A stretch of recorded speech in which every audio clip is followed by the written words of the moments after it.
पुलू रे सलाम को जोहर नवा वीडियो रे सलाम को सगुन दराम ओना वीडियो नेल कते अडी दुखिन बुझो के ओना वीडियो कटी नेल हाचो पे ताबना उनका तो बाय ठीक करा सरी के बया मिसी उनका तो बाय ठीक कना माने नोना छपरा छपरी इदी कते ना नवा वीडियो रे तो लेया जहां तिना के छपरी कुड़ी को मेना को छपरा कोड़ा को मेना का नुकु को जो जहां लका को कमिया किछुगान कमी मा ठीक धारा के बुझा चलो नोंका तो हुयुक कान गया मेनखान मिमिट नोंकान कमी तो बाय ठीक कान गया अड़ी दुख बुझे कना मिटन कुड़ी ने 10 लोग गान कोड़ा तको ओता का दिया या ओता का दिया पे मजाक पे बुझेगा ओता का दिया पे भभी अपे अपे मी होड़े ओता के दिया आर हम ओता के दिया जुदी साहेब को बाई कुड़ो ले ओंडे जुदी गोज को आय तबे झतो जीवन पे चला नोंका एंजॉय तो बाई ठीक कराय जहां तिने के नोंका प्रोग्राम करे जहां को नोंका पे कमी नोंका तो आलो पे कमी सपोज मिटन अतु टोला रे रस्कर रमोज बकरा उनको मिटन प्रोग्राम को कराय जुदी आपे एने पे चला कना एने तावन पे एने बड़ा कते ओड़ा रोड हजू तावन मेनखान हनी कुड़ीम ओताया नई कुड़ीम ओताया हनीम थयया नईम थयया नईम गोहड़ दिया लाटा सेन हनीम गोहड़ दिया नोय नोय जो एक्टिविटी को नोय नोय को तो अडी बांठिक नेलोगो कना सर जहां को नोवा वीडियो पे नेले कमेंट तावन पे आदान को दो भाइरल खातिर उनका ना को कमिया भाइरल सना को इन भाइरल मा जतोल को ठिकई में ठिकमिया बेस कमी कते ठिका हचो पे ओना तो ठीक गया मेनखान आना ना बड़ी कमी कते जुदी पे ठिका हचो कना ओना तो बाय ठीक कना सर गया ओना तो बाय ठीक कना ओना तो ठीक धरा बाय बुझे कना बेसा तो ओका लका ठीक है ना सावता बकरा बेस कमी बखाय तो एंटरटेनमेंट दुनिया रे मना पे खान एंटरटेनमेंट हचो को पे सेरेन ते हुयन एनेज ते हुयन रोड ते हुयन थुती मजाते हुए जहाना तेगे और अब जहाँ बन चिका जो एनेज सेरेन नोआ तो एनेज सेरेन मा न्युतुम कना एनेज सेरेन मेनखान नोआ को तो अब सावता भितर ना तो बांग कना नोआ को तो बेनाव इदिया अड़ी नित बड़ी बांठिक सेन चला कना नोआ एनेज कना अड़ी बांठिक बुझे कना मिमिट वीडियो रे मा खाली ललई बांग हचना ओना पे ठिका दाड़िया कान गया चेक माने खाली जे को चिका बाड़ा माने उनको कुड़ी हो भेले रे लाजाव सरम हो बनुआ कोड़ा हो लाजाव सरम बनु आदो नितो सोशल मीडिया जुग कैमरा तो गोटा के मेना का जतो होल टे के कैमरा ओंडे जहां तिना होल को चलाव नेनेल ओंडे हो कैमरा तो पेरे एकना और आमेम हड़ुक बड़ा कना चो चेपरे जो कना पे ओंडे तो आर मिटन होल तो कैमरा पे आ मेनते आपे चिकते बापे ठिके जतो होल टे के मोबाइल मा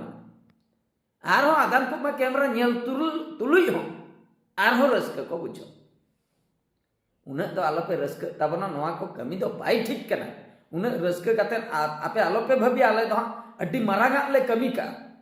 अड्डी मरागा मेन दो माने नोंकान कमी का इन हा सावता बकरा बखा दो ओड़ा होड़ बकरा ओड़ा होड़ नोआ कमी नेल कते उडी रस्क को बुझो नोय जो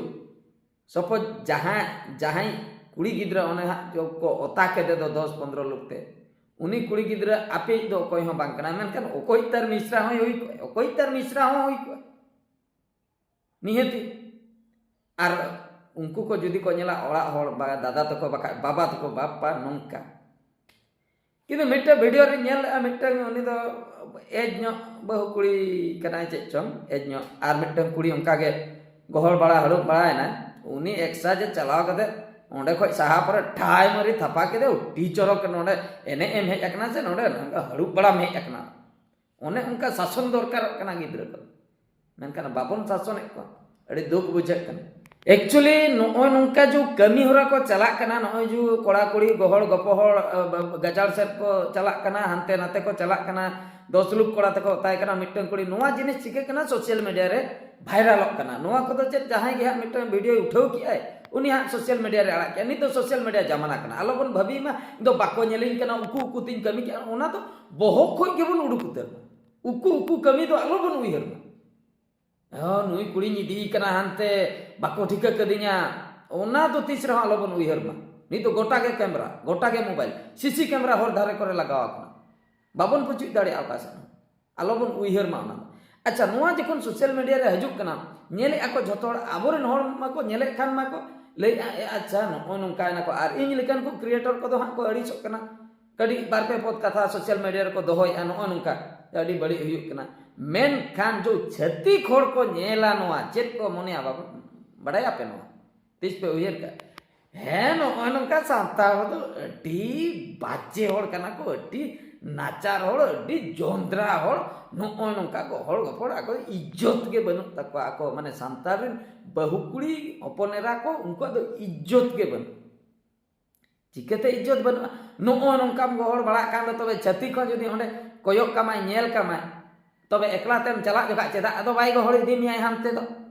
आको माको गहड़ बड़ा के हापे इनिन गो लगे आदो अंते रे रैप मर्डर को हुआ अंते ना मिटन कथा होइना आर मिटन होइना जहां तीस जो न जो नेता मंत्री को छत्तीक नेता मंत्री को हजो आबोरिन बहु कुड़ी को एने अखड़ा करे ओने खाली को साप इदी को आको गहड़ को एने मो नीचे को एने को इन में भाबिया उनको छत्तीक रिन आकोरिन बहु को आकोरिन हपन रको उनका तो से आम सेन कतन गहड़ अगु कतन एने में ओकार को एने आचुआ डायरेक्ट को केस मा ती नासेना जोटेट कम से नासेना निंके जोटेट कम केस मा को मेनकान आबो दो बांग आबोरिन हपन रको बहु को पूरा को एने को रहो नेता मंत्री को पूरा तलारे साफ कतन अगे ठीक गया ओना तो ठीक गया चलो उना नाचार आबो इज्जत तो उना नाचार दो चेदा उना लतार दो चेदा आबो आबो तेगे आबो इज्जत आबो नोआ सम्मान को अडी लातार रे बन न्यूरे गिडी आबो तेगे नोडे तो हर दो बाबन दोष को जे हनी हर खातिर इया इज्जत को मेना आबो खातिर के आबो तेगे नोआ को दो अडी लातार सेट मन इदी नो नोंका कमी होरा